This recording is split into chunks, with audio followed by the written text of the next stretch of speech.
Hello बच्चों, चलिए हमारा प्रश्न देखते हैं। हमारा प्रश्न दिया है श्वसन को प्रभावित करने वाले कारकों का वर्णन कीजिए। तो हमें बताना है श्वसन को कौन से कारक प्रभावित करते हैं।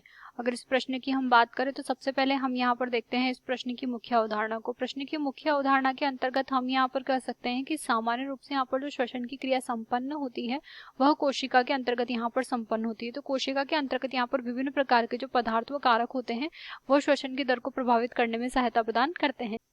इसमें अगर हम यहाँ पर पहले कारक की बात करें तो हमारा पहला कारक यहाँ पर ताप है। ताप के अंतर्गत हम यहाँ पर कह सकते हैं कि सामान्य रूप से यहाँ पर अगर ताप का मान बहुत ज्यादा हो जाए तो बहुत ज्यादा ताप बढ़ जाने पर एंजाइम जो होते हैं वो यहाँ पर विकृत हो जाते हैं, और अगर एंजाइम यहाँ पर विकृत हो जाएंगे जो दर होगी वो यहाँ पर श्वसन की कम हो जाएगी। तो इसके अंतर्गत हम कह सकते हैं कि एंजाइम जो है विकृत हो जाएंगे, जिसकी वजह से श्वसन की जो दर होगी वो यहाँ पर कम हो जाएगी।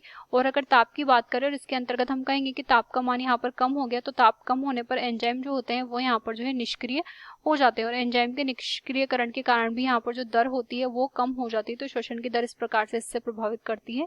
इसके पश्चात अगर दूसरे गुण की हम यहाँ पर बात करें तो इसके अंतर्गत हम यहाँ पर प्रकाश कह सकते हैं। हम यहाँ पर कह सकते हैं कि जो श्वसन की दर होती है वो सीधे समानुपाती होती है प्रकाश के।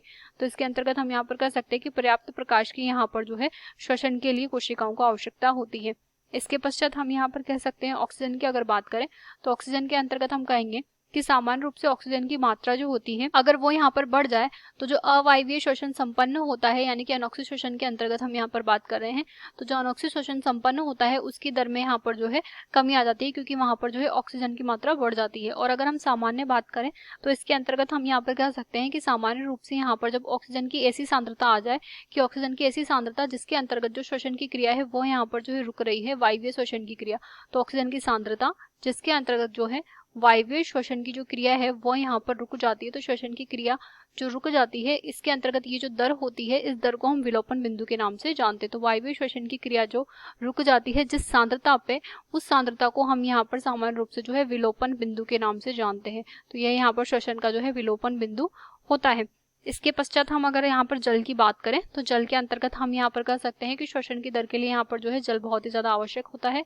तो यह श्वसन दर के सीधे समानुपाती यहाँ पर जल की मात्रा होती है। इसके पश्चात हम कहेंगे पांचवें बिंदु की अगर बात करें तो इसके अंतर्गत हम यहाँ पर CO2 की सांद्रता देख सकते हैं। CO2 सांद्रता के अंतर्गत हम यहाँ पर कह सकते हैं कि सामान्य रूप से जब CO2 की सांद्रता बहुत ज्यादा मात्रा में बढ़ जाती है तो बढ़ने की वजह से यहाँ पर जो है रंध्र जो होते हैं वो बंद हो जाते हैं, और रंध्र जब यहाँ पर बंद हो जाते हैं तो रंध्र के बंद होने की वजह से जो विनिमय का प्रक्रम चल रहा था गैसीय वो रुक जाता है। तो गैसीय विनिमय यहाँ पर जो है रुक जाता है, और गैसीय विनिमय जब यहाँ पर रुक जाएगा तो इसके अंतर्गत हम यहाँ पर कहेंगे कि सामान्य रूप से ये जो रेस्पिरेशन की दर होगी यानी कि श्वसन दर की हम बात कर रहे हैं, ये दर जो है यहाँ पर कम हो जाएगी।